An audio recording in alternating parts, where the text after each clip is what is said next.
வணக்கம். S news 24/7 செய்திகள் வாசிப்பது சேவர்த்தினி.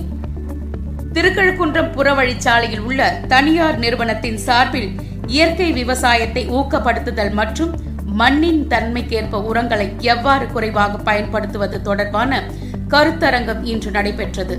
செங்கல்பட்டு மாவட்டம் திருக்கழுக்குன்றம் புறவழிச்சாலையில் உள்ள தனியார் திருமண மண்டபத்தில் தனியார் தயாரிப்பு நிறுவனத்தின் சார்பில் இயற்கை விவசாயத்தை ஊக்கப்படுத்தவும் மற்றும் மண்ணின் தன்மைக்கேற்ப உரங்களை எவ்வாறு குறைவாக பயன்படுத்துவது தொடர்பான கருத்தரங்கம் தனியார் உரம் நிறுவனத்தின் இயக்குனர் எஸ் நாராயணன் தலைமையில் இன்று நடைபெற்றது. மேலும் நடமாடும் மண் பரிசோதனை வாகனம் மூலம் நாள் ஒன்றுக்கு 30 மண் பரிசோதனைகளை மேற்கொள்ள முடியும். விவசாயிகள் தங்கள் கிராமத்தின் அருகில் உள்ள உரக்கடைகளில் மேற்கண்ட வாகனத்தை அணுகுவதற்கான தொலைபேசி எண்கள் வழங்கப்பட்டன. இலவசமாகவே இந்த மண் பரிசோதனை மேற்கொள்ளப்படும் என தெரிவித்தார். மேலும் கருத்தரங்க வளாகத்தில் நெல் மற்றும் தர்பூசணிக்கான உரங்கள் தொடர்பான ஸ்டால்கள் அமைக்கப்பட்டிருந்தன. மேலும் நெல் பயிர்களில் மருந்து தெளிப்புக்கான ட்ரோன் காட்சிப்படுத்தப்பட்டிருந்தது. இது தவிர கிராமங்களுக்கு நேரடியாக சென்று விளைநிலங்களில் மண் பரிசோதனை செய்வதற்காக நடமாடும் மண் பரிசோதனை வாகனம் காட்சிப்படுத்தப்பட்டிருந்தது. இந்நிகழ்ச்சியில் தனியார் நிறுவனத்தின் நிர்வாகிகள் வெங்கடேஷ், ஜெயபாலன், பாலமுருகன் மற்றும் இணை பேராசிரியர் பாபு, விவசாயிகள் என பலர் கலந்து கொண்டனர். எல்லாருக்கும் வணக்கம். இன்னைக்கு பிருந்தா ஏஜென்சிஸ் எல்லா விவசாயிகளையும் கூப்பிட்டு இன்னைக்கு ஒரு பெரிய திருவிழாமல் நடத்துறாருங்க. இல்லை எங்கள் company SPIC and green star fertilisers நிறைய உரங்கள் சப்ளை பண்ணுறோம் இந்த இடத்துல. ஸோ இன்றைக்கி மெயினாக எல்லா ஃபார்மர்ஸுக்கும் என்னெல்லாம் உரங்கள் கரெக்டாக போடணும், எது ஜாஸ்தி போடக்கூடாது. ரொம்ப நாள் பார்த்தீங்கன்னா யூரியா, டிஏபி, பொட்டாஷ், என்பிகே நிறைய யூஸ் பண்ணிகிட்ருக்கோம் நம்ம. அது எல்லாமே மகசூல் பெருக்கிறதுக்கு நிறைய யூஸ் ஆகுது. ஆனால் அதே டைமில் போன வருஷம் போட்ட 10 மூட்டைக்கு இந்த வருஷம் ரெண்டு மூட்டை எக்ஸ்ட்ரா போடுற மாதிரி இருக்குது.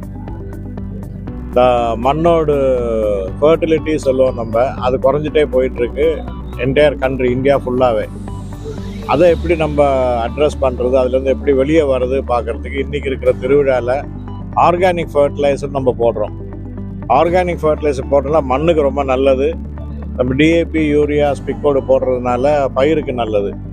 ஸோ பயிருக்கும்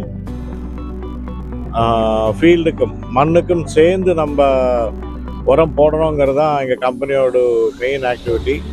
அதை எவ்வளோ தூரத்துக்கு ப்ரமோட் பண்ண முடியுமோ ஓரோ கிராமத்துலேயும் நாங்கள் போய் ப்ரமோட் பண்ணிகிட்ருக்கோம்.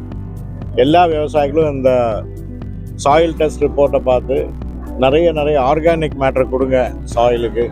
அதுக்கப்புறமா நீங்கள் ரசாயன உரங்கள்லாம் கொடுத்தீங்கன்னா இன்னும் உங்களுக்கு பெனிஃபிட் ஜாஸ்தி வரும், செலவும் நல்லா குறையும், மகசூலும் பெருகும்.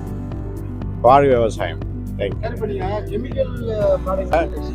கெமிக்கல் ப்ராடக்ட் வரத்துக்கு முன்னாடி நம்ம என்ன பண்ணிட்டு இருந்தோம், எரு போட்டுட்டு இருந்தோம் இல்லையா?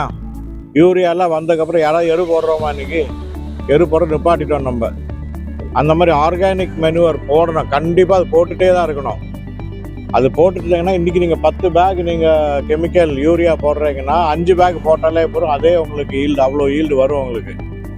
சாயிலோட ஃபர்டிலிட்டி அதுதான் ரொம்ப முக்கியம். அது நல்லா இருந்ததுன்னா கொஞ்சமாக உரம் போட்டால் கூட நல்ல மகசூல் கிடைக்கும் உங்களுக்கு. அதை ப்ரமோட் பண்ணுறோம், எல்லாரையும் ப்ராக்டிஸ் பண்ண சொல்கிறோம். எல்லா விவசாயிகளும் ஆர்கானிக் நிறைய போடுங்க. இவங்களை போட்டால் தான் உங்களுக்கு ஒரு 5 வருஷம் 10 வருஷம் போகும்போது கூட உங்களுக்கு ரசாயன உரங்கள் கம்மியாக போட்டால் கூட இந்த ஆர்கானிக்கோட சத்து இருக்கிறதுனால உங்களுக்கு நல்ல ஈல்டு கிடைக்கும். நம்ம ஹார்வெஸ்ட் பண்ணி கொடுக்குற ஈல்டில் ரெசிடியூஸும் கம்மியாக இருக்கும் நம்மளுக்கு. அதனால தான் நாங்கள் organic manoeuvre and chemical fertilisers ரெண்டுமே சேர்ந்து ப்ரமோட் பண்ணுறோம். ஒன்றுக்கு ஒன்று மாற்றி போட முடியாது, ரெண்டுமே தேவை தான்.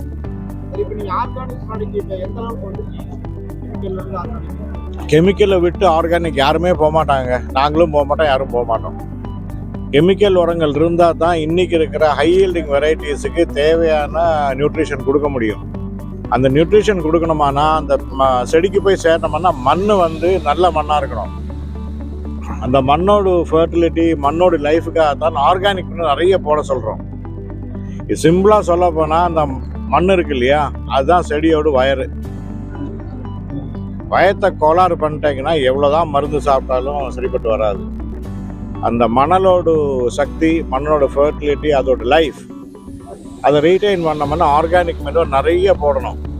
அதை போட்டு மண்ணோட ஃபர்டிலிட்டி லெவல் நல்லா வந்ததுன்னா நீங்கள் போடுற யூரியா, டிஏபி எது போட்டாலுமே அதுக்கான பெனிஃபிட் உடனே